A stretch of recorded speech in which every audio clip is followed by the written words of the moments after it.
सबसे बड़े महाभारत का काउंटडाउन शुरू। कल होगा लोकसभा चुनाव की तारीखों का ऐलान। सुबह 10:30 बजे चुनाव आयोग का विज्ञान भवन में प्रेस कॉन्फ्रेंस। तारीखों का ऐलान होते ही आदर्श आचार संहिता हो जाएगी लागू। लोकसभा चुनावों के लिए मतदान अप्रैल के दूसरे हफ्ते से मई के बीच होने की संभावना। लोकसभा चुनाव 6 से 7 चरणों में कराए जा सकते हैं। चुनाव आयोग ने चुनाव कार्यक्रम को आगे बढ़ाए जाने से किया इनकार। मई के महीने में चुनाव कराने में आयोग को हो सकती है दिक्कतें। भीषण गर्मी के बीच जनता देगी अपना मत। साल 2009 में लोकसभा के चुनाव 5 चरणों में कराए गए थे, लेकिन 2014 की तारीखों के ऐलान से पहले राजनीतिक दलों की टीका टिप्पणी शुरू हुई। बीजेपी ने तारीखों के ऐलान से पहले किया चुनाव आयोग का स्वागत। रामेश्वर चौरसिया बोले, लोकतंत्र के पर्व की तारीख होगी तय। समाजवादी पार्टी लोकसभा चुनाव के लिए है तैयार। कल चुनाव की तारीखों से पहले यूपीए सरकार पर किया हमला। कांग्रेस के प्रवक्ता ने भी चुनाव आयोग का किया स्वागत। सलमान सोच बोले, अब सब कुछ जनता के हाथ में। मुख्यमंत्री अखिलेश यादव से डॉक्टरों का प्रतिनिधिमंडल मिला। सीएम से मुलाकात के बाद डॉक्टरों ने हड़ताल खत्म करने का दिया आश्वासन। डॉक्टरों के दल ने सूबे के सीएम से की मुलाकात। अखिलेश ने डॉक्टरों को 3 हफ्ते में जांच पूरा होने का दिया भरोसा। यूपी में डॉक्टरों की हड़ताल का आज 5वां दिन, लेकिन नींद में यूपी सरकार। अब तक 37 मरीजों की मौत। कानपुर में डॉक्टरों से बर्बरता के खिलाफ बड़ा गुस्सा, व्यापक हुई हड़ताल। एसपी एमएलए इरफान सोलंकी पर कार्रवाई की मांग। डॉक्टरों से मारपीट से शुरू हुआ बवाल। यूपी के कई शहरों में फैला। 24 डॉक्टरों की गिरफ्तारी के बाद 9 मेडिकल कॉलेजों के डॉक्टर भी हड़ताल पर। सूबे के मेडिकल कॉलेजों के करीब 300 शिक्षकों ने सरकार को भेजा इस्तीफा। मेडिकल सेवाएं बुरी तरह से हुई प्रभावित। आईएमए ने सरकार को दिया 48 घंटे का अल्टीमेटम। डॉक्टरों से मारपीट के आरोपी एसपी विधायक इरफान सोलंकी और एसएसपी यशस्वी यादव पर कार्रवाई का बढ़ा दबाव। एसपी विधायक इरफान सोलंकी ने भरी हुंकार, बोले जांच में दोषी पाया गया तो छोड़ दूंगा राजनीति। लाठीचार्ज के सवाल पर मुख्य विधायक। डॉक्टरों के साथ मारपीट का फोटो हुआ जारी। एसपी विधायक इरफान सोलंकी जूनियर डॉक्टर की कर रहे हैं धुनाई। अखिलेश के मंत्री आजम खान के बयान से मचा बवाल। आजम बोले, अमीरों के लड़के बन जाते हैं डॉक्टर और कम वक्त में खरीद लिया है आधा शहर। बसपा सुप्रीमो मायावती ने अखिलेश सरकार पर बोला हमला। इलाज के बिना मर रहे हैं सूबे के लोग, लेकिन सीएम की नहीं खुली है नींद। डॉक्टरों के समर्थन में यूपी बीजेपी सड़कों पर उतरी। अखिलेश सरकार से मांगा इस्तीफा। मुलायम ने अखिलेश को दी चापलूसों से बचने की नसीहत, लेकिन अखिलेश बोले सरकार में सब कुछ ठीक। उठे सवाल, मुलायम की डांट या ड्रामा। एसपी मुखिया मुलायम ने एक बार फिर यूपी सरकार को लगाई फटकार। एसपी कार्यकर्ताओं को सुधर जाने की दी नसीहत। एसपी सुप्रीमो मुलायम को आई अमर सिंह की याद। इशारों में बताया उन्हें समझने वाला अब पार्टी में नहीं। मुलायम सिंह ने लोकसभा चुनाव को लेकर इशारों में आजम खान को भी दी नसीहत। बोले इलेक्शन के लिए हो जाएं तैयार। फारूक अब्दुल्ला के एक बयान पर बवाल। पीडीपी कार्यकर्ताओं ने केंद्रीय मंत्री फारूक अब्दुल्ला का जलाया पुतला। बयान पर माफी मांगने पर अड़े पीडीपी कार्यकर्ता। कल से आपके संयोजक अरविंद केजरीवाल का गुजरात दौरा। 5 मार्च से 8 मार्च तक गुजरात में आपकी रैली। 8 मार्च को अहमदाबाद में केजरीवाल रैली को करेंगे संबोधित। आपके नेता संजय सिंह ने भरी हुंकार। बोले 4 दिन के गुजरात दौरे में मोदी के विकास मॉडल का करेंगे पर्दाफाश।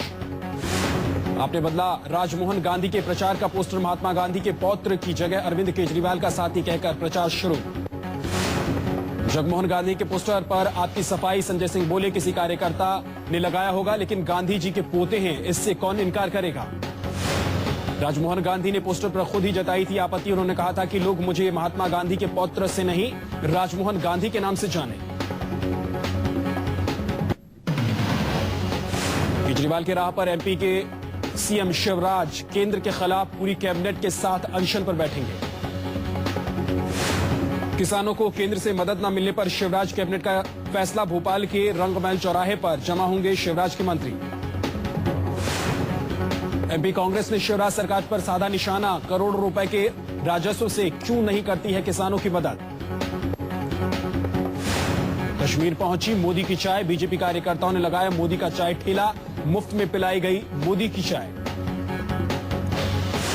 बीजेपी कार्यकर्ताओं ने मोदी को पीएम बनवाने के लिए खाई कसम। मोदी की चाय के साथ जम्मू कश्मीर के विकास पर हुई चर्चा। शिवसेना को मंजूर नहीं, एमएनएस नितिन गडकरी और राज ठाकरे की मुलाकात पर जताई नाराजगी। लोकसभा चुनाव के मद्देनजर एमएनएस ने बुलाई पार्टी कार्यकर्ताओं की अहम बैठक, बीजेपी के साथ गठबंधन पर 3-4 दिनों में फैसला करेंगे राज ठाकरे। महाराष्ट्र के गृहमंत्री आर पाटिल ने एमएनएस और बीजेपी गठबंधन पर साधा निशाना, बोले एमएनएस का साथ लेकर बीजेपी यूपी और बिहार में क्या मुंह दिखाएगी। एनसीपी नेता माजिद मेमन ने गडकरी राज की मुलाकात पर की ली चुटकी, बोले बीजेपी को महाराष्ट्र में हार का सता रहा है डर। मुंबई में लगी मतदाताओं को रिझाने की होड़, आचार संहिता लागू होने से पहले नेता दे रहे हैं फ्री बेस्ट का पास। मायावती ने नरेंद्र मोदी को बताया सबसे ज्यादा भ्रष्ट, गुजरात में लोकायुक्त की नियुक्ति पर उठाए सवाल, बोली बीजेपी मतलब बहुत ज्यादा पाप।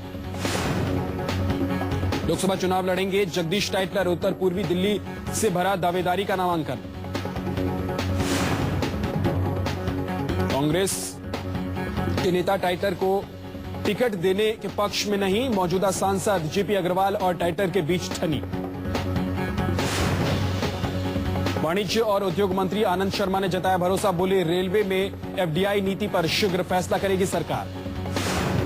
तेलंगाना में टीआरएस अकेले लड़ेगी चुनाव, कांग्रेस में विलय से किया इनकार, टीआरएस प्रमुख ने कार्यकर्ताओं को अकेले लड़ने के लिए तैयार रहने को कहा।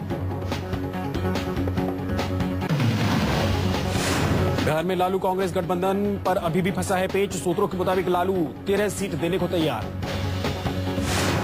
कांग्रेस आरजेडी से मांग रही है 15 सीटें, आरजेडी सुप्रीमो बोले गठबंधन पर अब तक फैसला नहीं। बिहार के सीएम नीतीश ने मोदी पर किया पलटवार, बोले मोदी सब कुछ सांप्रदायिक चश्मे से देखते हैं। नीतीश कुमार ने मोदी से पूछा सवाल, बिहार आतंकियों के लिए स्वर्ग है तो गुजरात क्या है। बीजेपी के पीएम इन वेटिंग को बताया हिटलर का शिष्य। गोपाल कांडा की जमानत के बाद जश्न में डूबा सिरसा, कांडा के समर्थकों ने जमाया जश्न। गीतिका शर्मा सुसाइड केस में गोपाल कांडा को जमानत, रोहिणी कोर्ट से मिली 11 लाख के मुचलके पर जमानत। अदालत ने कांडा को 5 लाख रुपए का निजी मुचलका और उतनी ही रकम की 2 जमानत राशि भरने का दिया आदेश। अदालत ने गोपाल कांडा को दिल्ली छोड़ने पर लगाई रोक, कांडा एयर होस्टेस गीतिका शर्मा आत्महत्या मामले में है आरोपी। पुलिस ने सुनवाई के दौरान कांडा की जमानत याचिका का किया विरोध, पुलिस की दलील गवाहों को प्रभावित कर सकता है कांडा। बीमार पत्नी का हवाला देकर कांडा ने अदालत से की थी जमानत की मांग, 18 महीने जेल में रहने के बाद मिली कांडा को जमानत।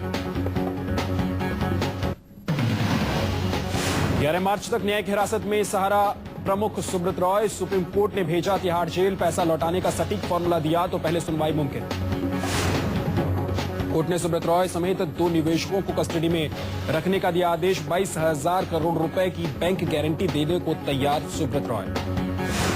सुप्रीम कोर्ट ने स्वीकारी सहारा प्रमुख की बिना शर्त माफी, पेशी के दौरान सुब्रत रॉय पर फेंकी गई स्याही।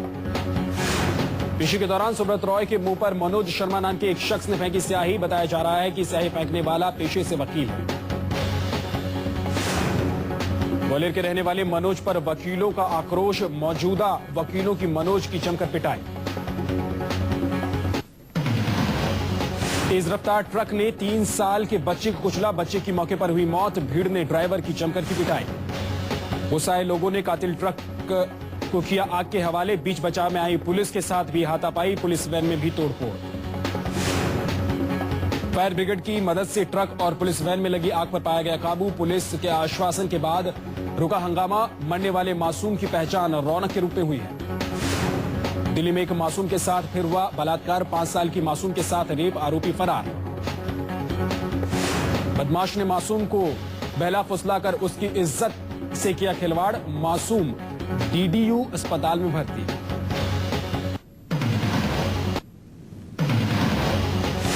एशिया कप में अफगानिस्तान के खिलाफ टीम इंडिया का मुकाबला कल दोपहर 1:30 बजे शुरू होगा मुकाबला।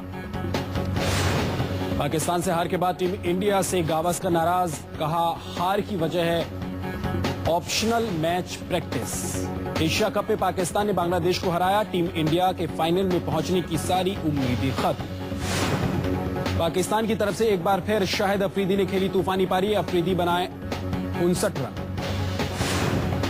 35 साल की उम्र में ग्रेम स्मिथ ने क्रिकेट को कहा अलविदा, 22 साल की उम्र में बन गए थे दक्षिण अफ्रीका के कप्तान।